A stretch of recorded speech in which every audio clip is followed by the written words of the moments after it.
part of Rajakapotasana.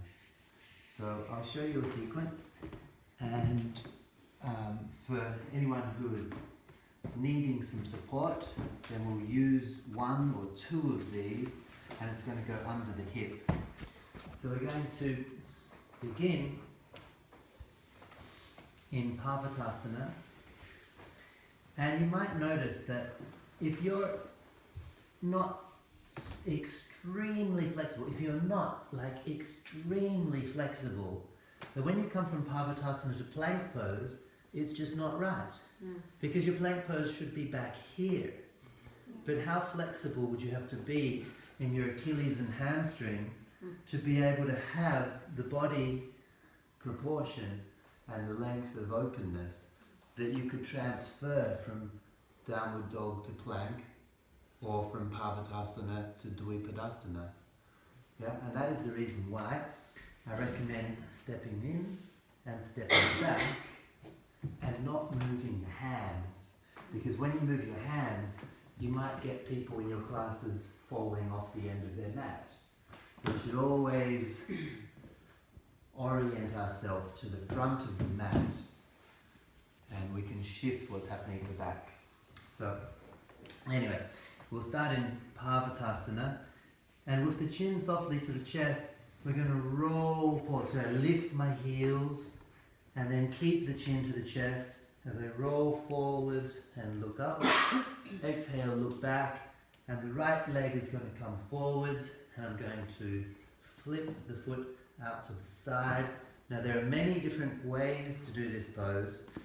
I have many ways of doing it also, but the one that I'd like to start with is where the femur bone is straight, and where the toe is pointed, and where the calf muscle can roll out of the way, and where the heel might come in line with the hip.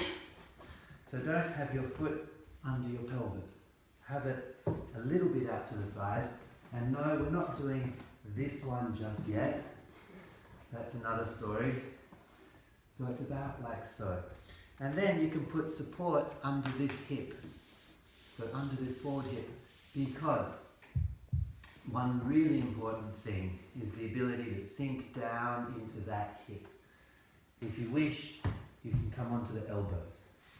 If you're more flexible, you can place your head on the ground, and if you're comfortable, take the hands out and lift the elbows up and press with the hands and press with the back foot.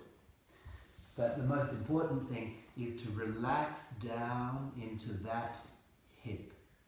There are some muscles there that you'll have to learn to release in order to sink down into it.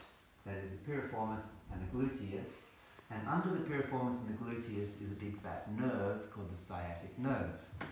When you sit, if you sit on the nerve, the legs go numb. If you manage to sit on the bones, but the muscles are tense there, the legs will go numb.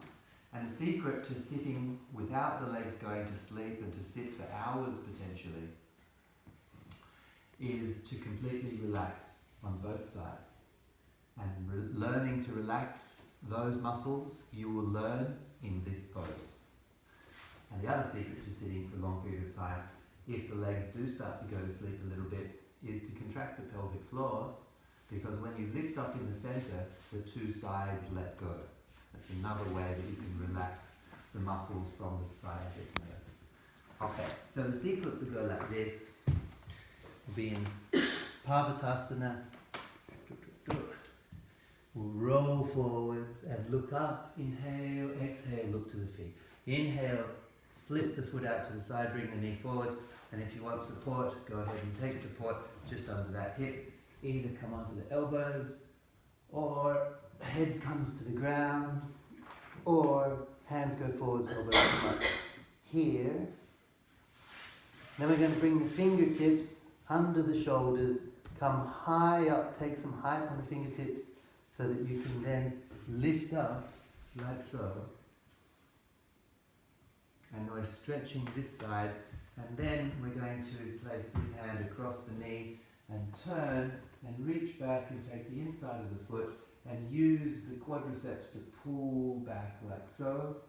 And if you can get to there, raise the hand and look forwards, like Virabhadrasana, and placing the hand down, we're then going to stretch that quadricep. Maybe just you get the wrist like so. Some of you might get the elbow like so, and some of you, if you're more flexible, you might want to turn the fingers to point up so that you can press down through the forearm. If you're less flexible, you might just want to hook the ankle with the wrist, the ankle with the knee. Okay, and then we'll release, stretch out, and place the head down.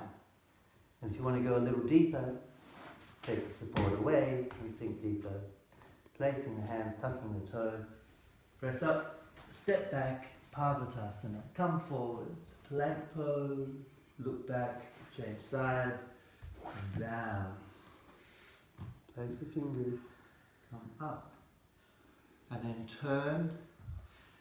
And if you're less flexible here, you might want a lot of support. You might want your hips will be way up off the ground, but you should be sitting on something. You should not be floating in the air. And then it becomes possible. And you'll notice this back leg is going to be rotated like that. We would like to bring it a little bit vertical. And you notice this back knee is going to shift out to the side. We'd like to bring it back and pull it up.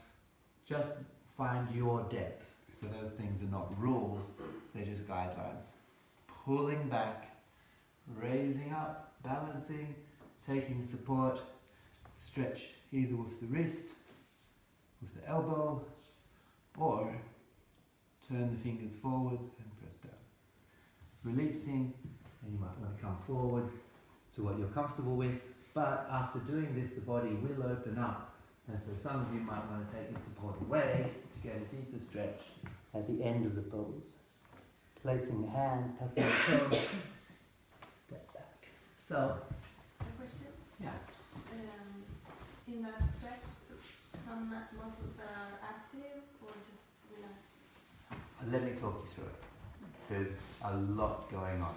You'll notice it's not one pose, it's an entire sequence. Yeah. So take one of these, or maybe take two of these.